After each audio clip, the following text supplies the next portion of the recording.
Yeah. What up, superstar J? It's the president, Nicki Minaj. You know what it is? Real sick. I am mixtapes. Oh man. Let's do this one for the streets. In the Industry 21 studio today, and my special guest is DJ Superstar J. Hey, what's up? How you doing? Good. How are you today? Good. You know, weather-wise, we good. Yeah. So, let's get a little bit of history with you. How'd you get started? Well, I started DJing at 12 years old. I used to play ball, and I went to college, and I used to do like neighborhood mixtapes and everything for my neighborhood and neighborhood basement parties when I was young. But I was really serious about basketball. Went to college. Basketball didn't work out.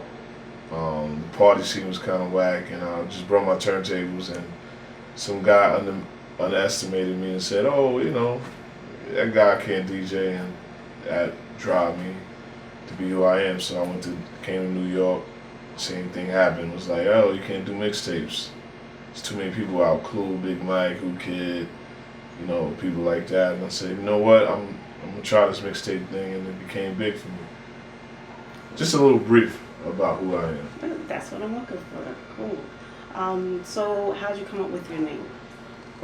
Actually, somebody gave me that name. I feel like, you know, when people give you a name, then you making it up. Sometimes it's more genuine. So, I used to play basketball. There was a kid named, he had big teeth, so they called him J Teeth. And to separate us, they called me Basketball J, and they called him J Teeth. So that's what they used to call me. So I used to go by that DJ name, was Basketball J, to college, and it wasn't too appealing for what I was doing. And I told a couple of my friends in college, like, I'm gonna blow up in DJ, I'm gonna do my thing. And they say, "Yo, man, you think you're a superstar, man? You know what I mean? They call you Superstar J." I was like, "Oh, I like that." And it just stuck. Okay. Yeah. So when you're out DJing, doing your parties, what's that one song that's sure to get the crowd on the dance floor?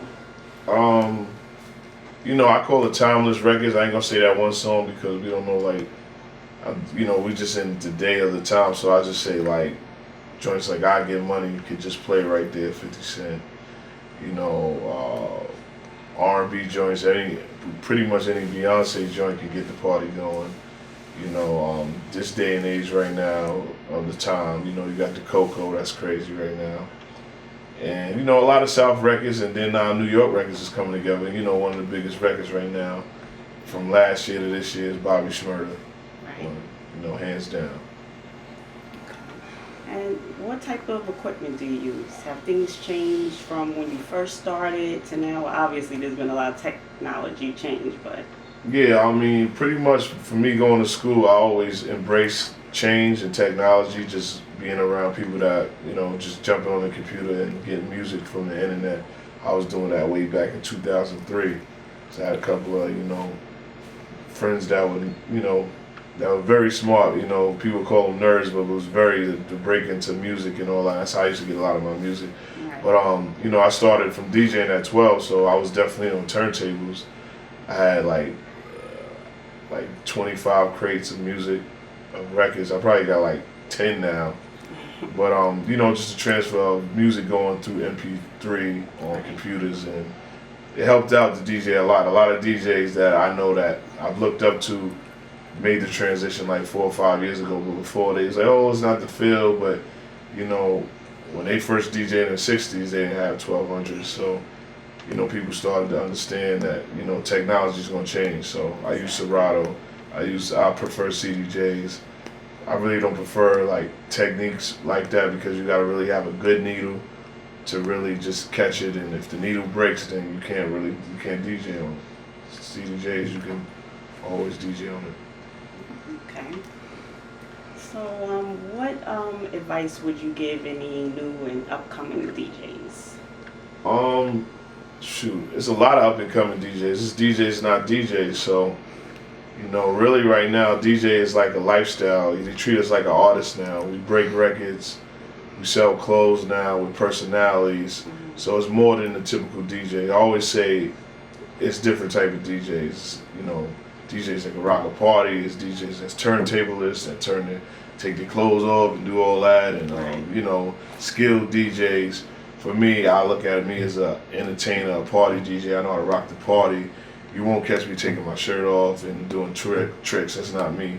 But I can rock a party, so it's different. You know, some turntablists that you can just DJ. They can't talk and rock the crowd. I can do that. But my advice to DJ is just, you know, if you believe in yourself, it's about consistency in anything. You know what I mean? Anything you do, to put magazines out, put mixtapes out, doing radio shows. You know, if you don't do it, then nobody else is gonna do it for you. And that's what I've been doing, is consistency and straight branding yourself. It's about branding now. You don't brand yourself, I don't care how good you are, nobody's gonna know what you're doing. So when you're not working, what is downtime for you? What do you do to relax? As my job, you know, and being in New York City, I'm always working because there's parties 7 days a week, so I'm always doing something. But just watching, you know, chilling out, watching movies, or just going to a party as a fan and watching the DJ. Like, I take tricks from DJs. Like, I might say, yo, I like how you put that song on, or that rotation. But I just like to just hang out, you know. I'm a fun person. I like to be around people that you know, that's a media circle. Just, you know, go to different countries and all that. So how do you feel about the DJ game? How I feel about the DJ game right now, we got a lot of young DJs. A lot of young DJs. I consider myself young as far as it, and we got a lot of older DJs that are not embracing the young DJs. Okay. And this is just for New York City radio. I feel like, you know, you can't really get mad at a person because this is how he feeds his family, right? And it's nothing else. But sometimes I look at a Wayne and Drake situation. It's like Wayne stepped aside, and he got bigger because of Drake.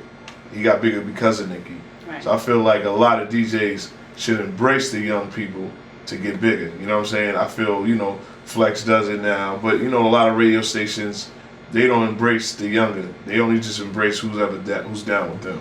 Right. You know what I'm saying? Like Self embraces the younger DJs. When I was coming up, he's like, yo, come, you know, be down with me. But now it's just like, it's power and it's hot. And I don't feel like the DJs don't own the company for us to go against each other, because we're bringing a stint on records. Like, if it's a DJ from Power, they won't play it on Hot. You know what I'm saying? And I feel like, you know, even all the positions that, you know, DJs, not saying no names, but DJs that are celebrities or just been there for long, is just getting fired out of nowhere or just leaving. So tell our viewers where we can contact you, where can we get your mixtapes. Damn, that interview was short. I ain't even tell about my life, but nah, the mixtape, nah, it's all good. From mixtapes, you get it from on the internet anywhere. You know, Live Mixtapes is a person that always supported me, so you get my mixtapes there. But you can get them all on the internet. I co-own a website that's pretty good. That's up with my other job. I own globalhiphoptv.com. I'm a co-owner of it. We just signed a mega deal with I forgot what they call that thing, like whatever. It's just like a GoDaddy company, but we just signed a deal with that. But just got an artist right now that I'm dealing with. I'm not gonna say no names until everything, the contracts and everything's together. But okay. I've been making a mistake like a lot of times on that on camera. They like, oh, what happened to them? But nah, that person, she's a female artist, and I'm trying to sign this group that's real, that's gonna become big out of New York City. So it's really what I'm trying to do. Okay. And you're on Sirius radio. Yep, Sirius XM radio. Right. Get it all in your cars. You know, if you, we got 29 million subscribers on Sirius. Real big deal. You know, when you're from New York got good radio, so sometimes people don't, you know, listen to it. But it's a lot. It's in all the new cars. It's been in all the new cars. Been on a plane. You know, a lot of out of towners listen to me because their radios, you know, they don't really have good radio stations, so they subscribe to us. It's on, you know, Eminem owns it. But I'm under under DJ Self, VIP Saturday. That's his show. I'm a co-host and DJ of a part of his show. Okay, every Saturday, what time? 8 p.m. to 12 a.m. I think it's 4 hours or 5 hours of us just rocking out. It's like, it's different from all the shows on Shade 45. We're more bringing it to the club, bring all the new music and, you know, exclusives in the club at the same time.